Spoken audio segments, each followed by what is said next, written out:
baba zangu, mama zangu, kaka zangu, dada zangu, karumna na kanyanyazi katonda mulungi obude bona.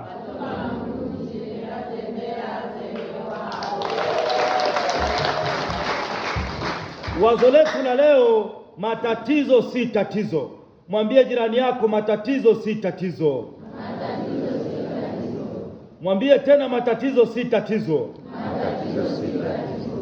Tumesikia kutoka somo letu la kwanza katika kitabu cha Yeremia sura ya 20 mstari wa 10 hadi wa 13.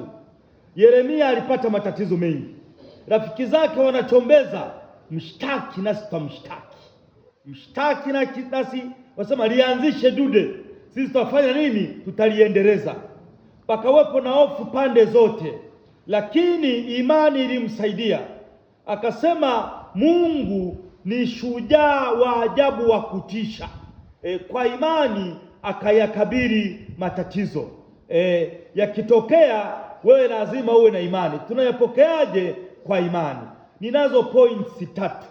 Point ya kwanza, matatizo ni kelele ya maadui, si sauti ya Mungu. Naomba mwambie jirani yako, matatizo ni kelele ya maadui, si sauti ya Mungu. Unajua wae wanasema usenene buke bwana, yaani senene wachache wanapiga kelele. Na ndivyo hivyo katika maisha. Unaweza ukakuta wanaokupenda ni wengi, wanaokuunga mkono ni wengi, lakini ambao wakupendi ni wachache. Nao wanapiga kelele, utafikiri ni watu wengi. Ni watu wengi. Walimpigia kelele Yeremia. Wakasema mshtaki nasi tutamshtaki. Yaani yeye anza kuchombeza, sisi tutaunganisha, tutaendeleza. Lakini yeye akawa na imani. Unajua kuna mambo ambayo yanaenda kimya kimya. Yache yaende kimya kimya. Kwa mfano, kuna mtu unaitwa bamboo tree wa Kichina. Ukiupanda wiki ya kwanza unaumwagilia maji auoti, wiki ya pili auoti, wiki ya tatu auoti, wiki ya 4 auoti, wiki ya 5 unaanza kutoa kanani kidogo, kamchi kidogo kama kanaanza kajani. Baada hapo ndani ya wiki 5 unaenda karibu futi 27. Kumbe hiyo ulikuwa ni kimya kimya, mizizi inaingia ndani. Kimya kimya, mizizi inaingia ndani.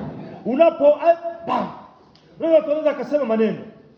Kuna kanisa ambalo sasa tunalimalizia la kigango chetu Nyakaanga, tumekaa na msingi miaka 5. Watu wakaanza kusema imewashinda, hawaiwezi, bakambe bamba byaki, byabarema.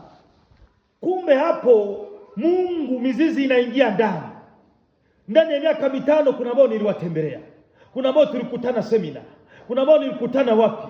Nilipotoa mwaliko wakaingia kwa nguvu. Ninapoongea tumeweka benchi. Ninapoongea tumeweka tairi.